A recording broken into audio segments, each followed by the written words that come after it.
If you're anything like me, you have been in the incredibly frustrating situation of eating in a calorie deficit, but feeling like you're not losing any weight.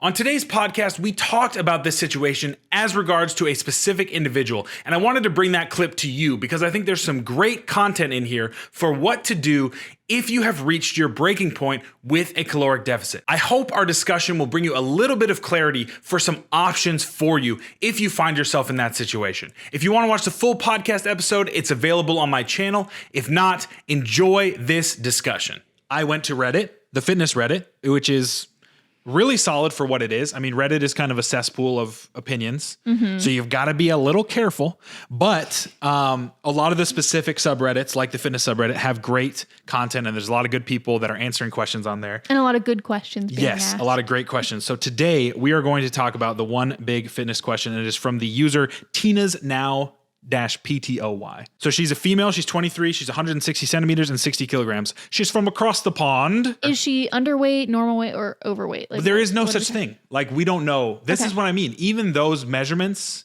are going to be, she's giving us those measurements in context to what her calories should be. Okay. Right? So 60 kilograms for my American people times 2, that's 125 pounds, maybe. Okay. And she's 160 centimeters, which is a height. 5 maybe. Her TDEE, which is her total daily energy expenditure, is set to sedentary and is 1,600 calories per day. I reduced my calorie intake from 1,336 to 1,250 3 weeks ago because I didn't see any movement on the scale since mid-January. I still haven't seen any movement. Been hovering around 60 kilograms all week. 3 weeks ago, I was between 61 and 62, hoping a fresh set of eyes can see if I missed anything. And then she gives her food intake: oats, yogurt, sandwiches, chicken thighs, yogurt again, like nothing overly processed that I would see. Just not sure what I'm doing wrong. I'm clearly not in a deficit, but how? I've lost 13 kilograms with calories in, calories out before, so I know how to do it. And I'm not being delusional about what I'm putting in my body. Oftentimes, I'm below my calorie limit for the day because I might skip breakfast or lunch. And I started going to the gym every day 3 weeks ago to bump up my deficit a little bit more. I don't know what else to do, really. I don't eat rice and potatoes anymore. My dinner is usually meat and fish with veggies on the side, or a stir fry with a lot of vegetables in it. TMI, I know I can eat these things, but they make me a bit constipated, which affects my weight, so I don't anymore. Only difference between this effort and my last effort was I used my FitnessPal then, and I'm using Lose It now, so a different app, right? But I'm way more active on a smaller calorie limit now than seeing other people drop 2 to 10 pounds per week is making me so frustrated because I feel like I'm doing more work than them. Any ideas?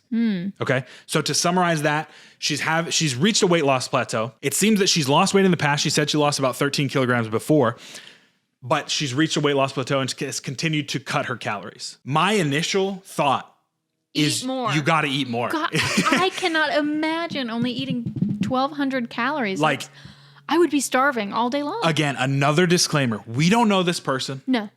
But let's just imagine this is an avatar. This isn't a real person. Yeah. As a coach, this is my first initial thought, is you have over dieted. Mm-hmm. Your body's probably like, oh my God. We're going to be fast and loose with the science here, right? Okay. Because I don't have the exact citations for papers, so don't crucify me. But there is a moment in a diet where your body is going to do everything that it can to not lose any more weight. Mm-hmm. Because you know why? You've been there. Oh God, yes. Body fat is important for your life. Mm-hmm. We do not want to be if this is a female, sub 15% body fat, and that's even pushing it. Some people would say 20, because you need body fat for hormone health. You need body fat for regulating mood. You need body fat for fighting off infection. Like, it is incredibly important. Yeah. And unfortunately, we're going to use the S word here, society has told us that we need to be at a specific body fat percentage, which is way off, especially on the female side, right? So what I would say, first and foremost, actionable tip, bump your calories up a little bit. Go on a little bit of a diet break. Mm-hmm. Mentally, it seems like you're burnt out. You are incredibly fatigued mentally here, which can be super, super discouraging. So coming from someone who has dealt with the mental fatigue of a diet, like I dieted for a year and a half Yeah, you did. And I did take some breaks did in there, take some but breaks. I didn't choose to do it. I literally had mental breakdowns that forced me to take a couple breaks. And like you hit a wall Yeah. with your weight loss. Exactly. And you got frustrated and you got upset. Yep. Kind of like this situation. Exactly. And I got to take a break for a couple of weeks, Yep. eat at maintenance and then get back to it. Yeah. And that worked for you. Yeah, and it definitely did. Ultimately, you did achieve your goal. Yes. I got down to my weight and was happy with that, and then decided to gain some more weight back because I didn't feel very comfortable at that body weight. Yeah. That's for later.